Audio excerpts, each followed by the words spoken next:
Hello people, this is Mark from Kairos Changeworks. I hope that you're well. Guys, I want to make a little video on facial expressions as part of the body language series. Why is body language so important from a mental health perspective? For this reason, at least from my perspective, it is this.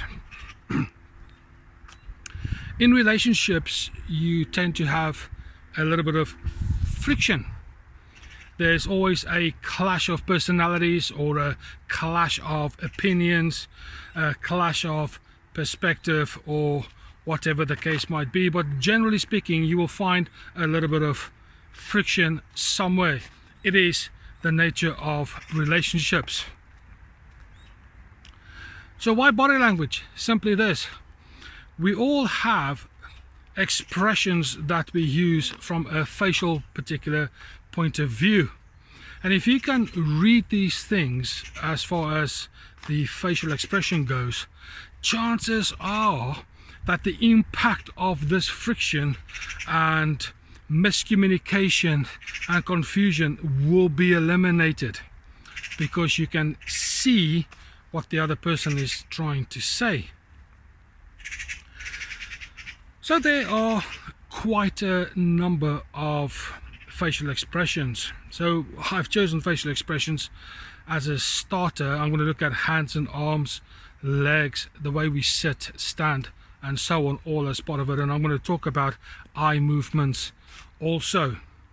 So this is the facial expressions that I found that is quite commonplace in the relationship circles. Can I put it this way? It is this. You would have noticed myself, I'm pretty pan face. I'm just kind of I can be a little bit expressive, but I'm not all the time, because that's my default, and I wish I knew the reason for that. But in any case, here we go. So you get a neutral kind of, I don't want to say expressionless, but it's when people are just in a relaxed mode, so we call that neutral. So in that case, you're neither here nor there, really. It's just a bit like me, I'm neither here nor there. But in any case, that's another story for another day, as another guy I know would say. So these are the expressions. Here we go. Fear or panic. That is one way we can express what we're thinking, what we're feeling. So when we see this expression, think you'll see it. I've got a picture that will come at the end that will show you what fear looks like in terms of how we contort the muscles in our face. Then of course we've got happy or happiness, smiles on your faces, all this kind of stuff. So happiness is another expression that we have. Then of course the exact opposite is sad or sadness, sorrow, you know, that kind of carry on. It's where we all kind of moopy and stuff like that. So you will see a picture of that at the end. Then of course we've got anger, which you'll probably find quite a lot in most relationships. So anger. Then of course we've got disgust.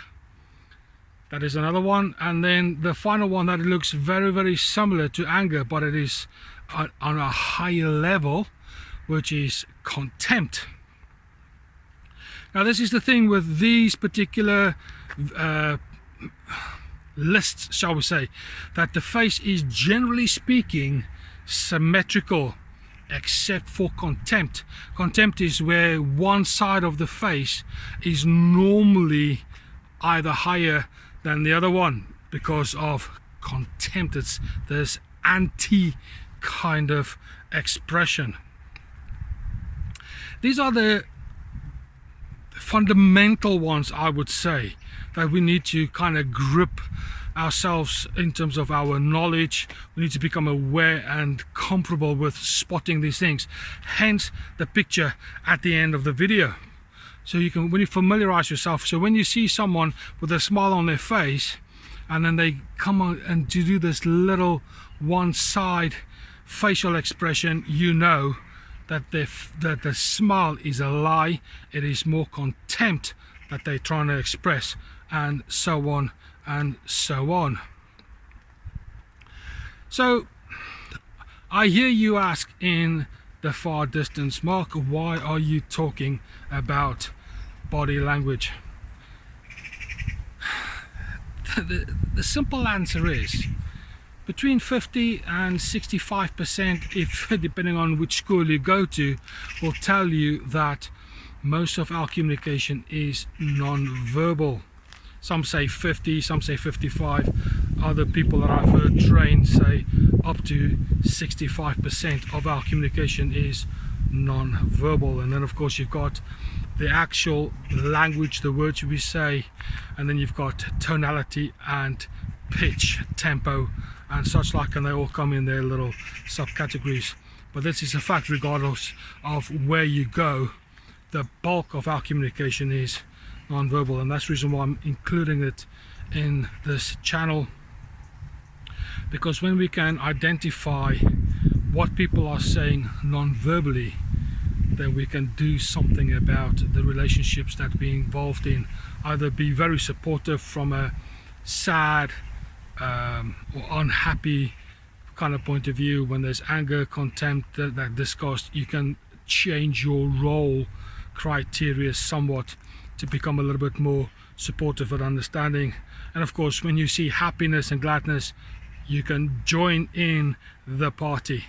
So that is the reason why I've joined the body language bit, and I kind of stuck it into this channel because I think it's really important. And the aim is to aid us all to become a little bit better communicators, and that way be self-sufficient in terms of dealing with our own problems as far as relationships are concerned, when it comes down to misunderstandings and so on. I have made a video set on anger. Please go view that. It is very informative and I think it will help you a lot. So for now, this is it. Let's go through them again.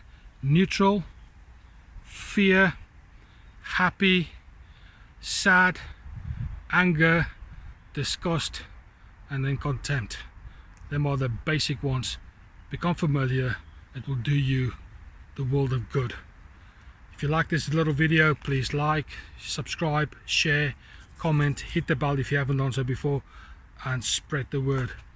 But this is Mark from Character Change Works, and for now I will speak to you later.